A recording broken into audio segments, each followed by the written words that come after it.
Patsy happened to be standing by the phone, so call the police. I'm at 515th Street. What's going on there, ma'am? We have a kidnapping. Hurry, please. Explain to me what's going on, okay? There's a note left and our daughter's gone. A note was left and your daughter is gone? How long ago was it? I don't know. I just found the note. Please.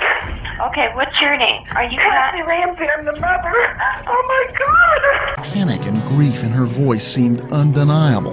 But as the investigation unfolded, Take a deep breath. Please, hurry. Patsy. reports surfaced that there was more to that call than first met the ear. She just hung up on me, or so she thought. I got nightmares in my head, I fear thoughts build up until I can't. My mind fills up into a creature, and it haunts me somewhere much deeper. I got nightmares in my head, I fear. Hello and welcome to True Crime Rocket Science, the most authentic voice in true crime. The first serious omission in the Netflix docuseries is this one, the 911 call. It's in the first 7 minutes of episode 1. Carol McKinley, a veteran Colorado journalist who opens the series and whose opinions are peppered throughout the 3 episodes, has just written an interesting article in the Denver Gazette, not about what's in the Netflix series, but crucial information they left out. What specifically do you think Carol McKinley is referring to regarding Patsy's 911 call? Because that features in the article. What do you think she's angling at? And did you know that this aspect also featured prominently during the grand jury trial? But before we get to that, if you haven't subscribed to the channel, please do. If you want to read my trilogy of books on this case, The Craven Silence, I'll put a link in the description. And you do know where that is on a YouTube video. It's the grey box under the video. And if you click more, it opens up to reveal a box. Below the hashtags, I often put links to books, Patreon posts, sometimes my Instagram profile or my profile on X. Incidentally, if you click on the link to Christmas Star, the last book in the series, and you scroll down to the bestsellers rank, you'll see Christmas Star is around about a number 15 bestseller in Amazon's competitive hoaxes and deceptions category.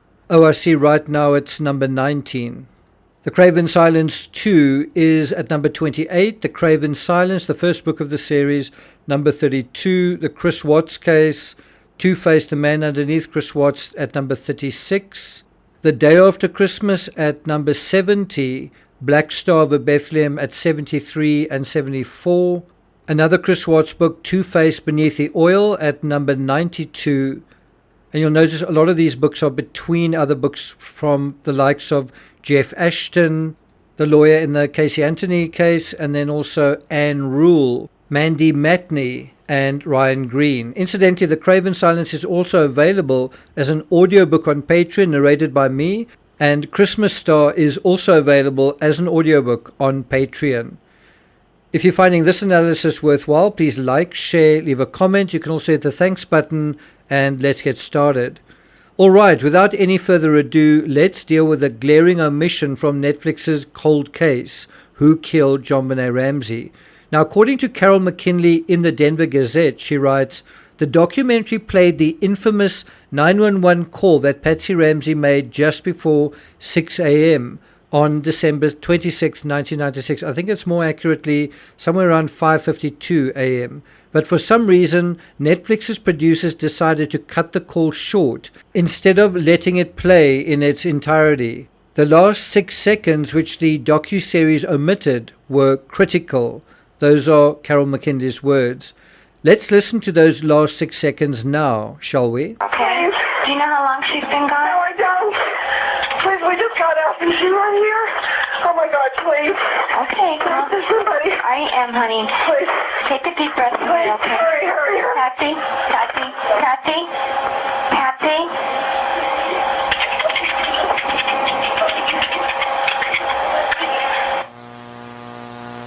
Now, the voices at the end of the 911 call is a big deal. The FBI and the Secret Service were officially consulted by the Boulder Police Department.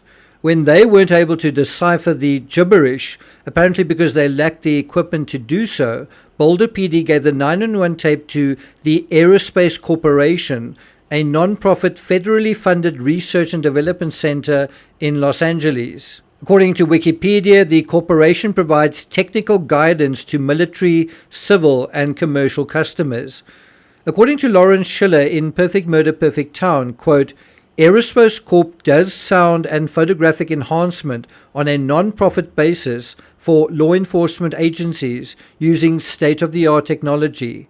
According to Detective Kolar, writing in Foreign Faction, quote, through a series of electronic washings, technicians were able to reduce the background noise associated with the transmission of the telephone call and identified 3 distinct voices conversing at the tail end of the 911 call.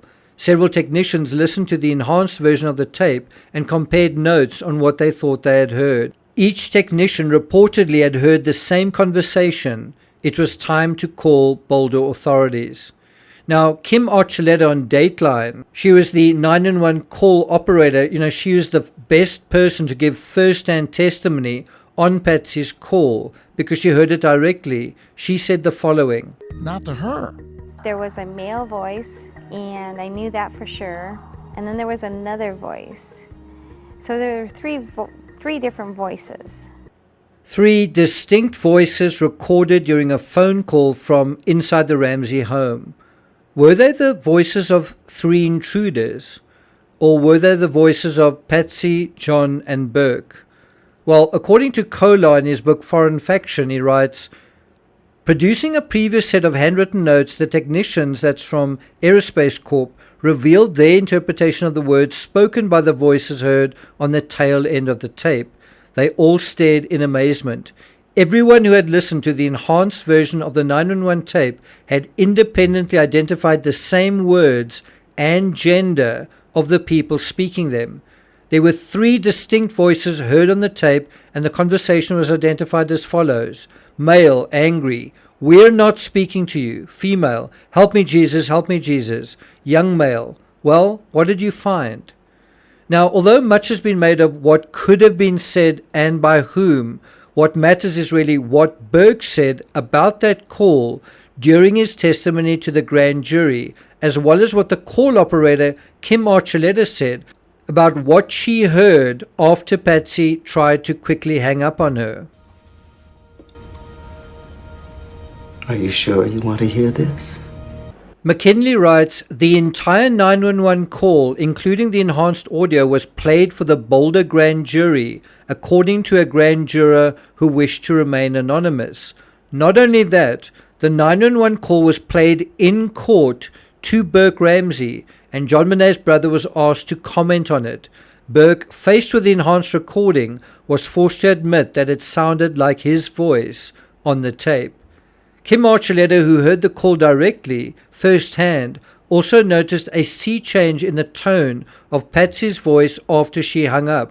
According to Kolar, quote, Archuleta explained that the hysterical nature of Patsy Ramsey's voice appeared to have dissipated, and she thought to start off with that she had been talking to someone nearby at her end of the telephone line. Investigators needed to listen to that extended part of the 911 call, Archuleta told her supervisor. Now, a police report exclusively revealed on an episode of Dateline in 2016 concluded that Burke Ramsey was awake and present or nearby during the 911 call. Curiously, if Burke admitted the voice sounded like his to the grand jury, his tune, unless I've misunderstood, because he basically disavowed the basis of this evidence, arguably, when Dr. Phil asked him about it in 2016. What did you find? Did you speak those words? No. Were you there when that call was made? No. So you were not there and you did not speak those words? That's correct. The Ramseys always maintained Burke slept through everything. Didn't wake up until after police arrived.